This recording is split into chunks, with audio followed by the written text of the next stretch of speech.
Good morning विद्यार्थी मित्रांनो, major साहेब अकॅडमीमध्ये आपले स्वागत आहे. विद्यार्थी मित्रांनो, आपण आज पाहणार आहोत महाराष्ट्राच्या हवामानावरील बहुपर्यायी प्रश्न, जे इथून मागे स्पर्धा परीक्षेला 100% आलेले आहेत आणि अत्यंत महत्त्वाचे प्रश्न. 1 नंबर आहे, महाराष्ट्राच्या वार्षिक पर्जन्याच्या वितरणाचे प्रतिनिधित्व कोणता जिल्हा करतो? उत्तर आहे कोल्हापूर. 2 नंबर आहे, महाराष्ट्रात पावसाचे प्रमाण 300 ते 500 सेंटीमीटर असणारा व ज्याची उंची 600 ते 1500 मीटर आहे असा प्रदेश टिंबटिंब या नावाने ओळखला जातो. याचं उत्तर आहे घाट माथ्याचा विभाग.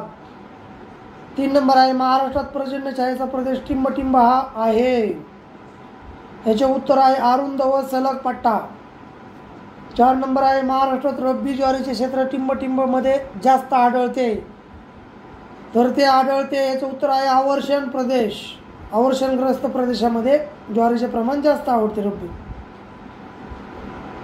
5 नंबर आहे, महाराष्ट्र पठारावर टिंबटिंब हवामान आहे. महाराष्ट्र पठारावर कोरडे हवामान आहे.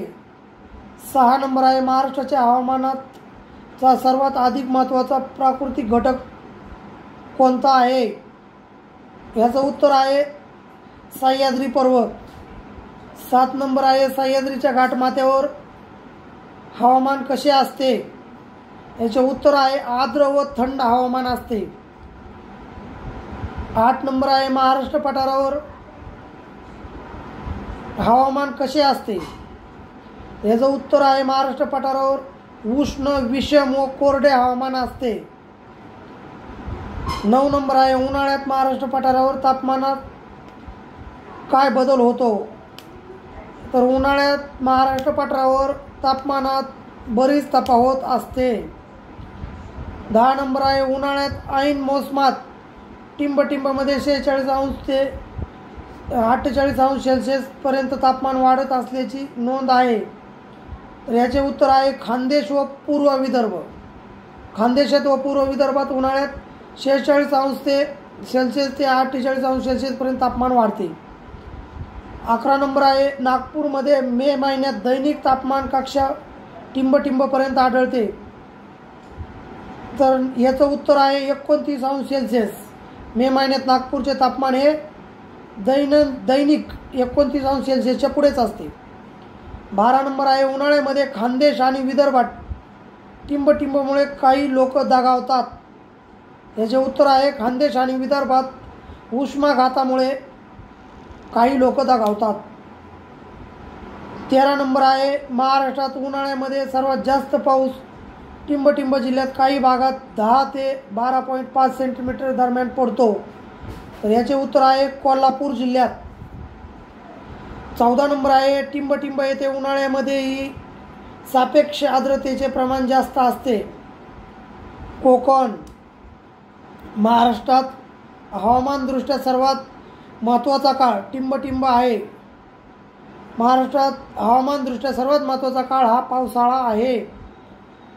16 नंबर आहे, टिंबटिंब यांच्या मते मान्सून म्हणजे भारतीय उपखंडातील जानेवारी व जुलै या काळातील प्रचलित वाऱ्याची उलटसुलट दिशा होय, असं वातावरण शास्त्रज्ञ मानतात. 17 नंबर आहे, टिंबटिंबमध्ये विषुववृत्ताजवळ स्थित असलेल्या कमी दाबाच्या विस्तीर्ण प्रदेशाला आंतर उष्णकटिबंधीय केंद्रीभवन पट्टा असे म्हणतात हिंदीमध्ये. 18 नंबर आहे, टिंबटिंबमध्ये भूपृष्ठापासून सुमारे 3 किलोमीटर उंचीवर वाहणाऱ्या वाऱ्यांना पश्चिमी जेट स्ट्रीम असे म्हणतात. टिंबटिंबमध्ये भूपृष्ठापासून सुमारे 3 किलोमीटर उंचीवर वाहणाऱ्या वाऱ्यांना पश्चिमी जेट स्ट्रीम असे म्हणतात. याचं उत्तर आहे पश्चिमी जेट स्ट्रीम असे म्हणतात. याचं उत्तर आहे पश्चिम आशिया. पश्चिम आशियामध्ये. 19 नंबर आहे, सर्वसाधारणपणे मान्सूनचे आगमन ही एक टिंबटिंब प्रक्रिया आहे. सर्वसाधारण मान्सूनचे आगमन ही एक अतिशय गुंतागुंतीची प्रक्रिया आहे. 20 नंबर आहे, नैऋत्य मान्सून वाऱ्याच्या निर्मितीत आंतर उष्णकटिबंधीय केंद्रीभवन पट्ट्याचे टिंबटिंबकडे सरकणे होते. नैऋत्य मान्सून वाऱ्याच्या निर्मितीत आंतर उष्णकटिबंधीय केंद्रीभवन पट्ट्याचे कोणाकडे सरकणे होते? याचं उत्तर आहे उत्तरेकडे सरकणे होते. 21 नंबर आहे, नैऋत्य मान्सून संदर्भात भारतीय उपखंडाच्या कोणत्या भागातील कमी दाबाचे केंद्र आंतर उष्णकटिबंधीय केंद्रीभवन पट्ट्यातील नाते असते? याचे उत्तर आहे वायव्य.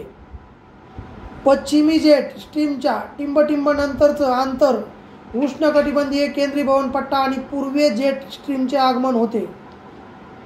याचे उत्तर आहे निर्गमन. 23 नंबर आहे, भारतात नैऋत्य मान्सूनचे केरळला साधारणतः आगमन किती तारखेपर्यंत होते? याचे उत्तर आहे 1 जून.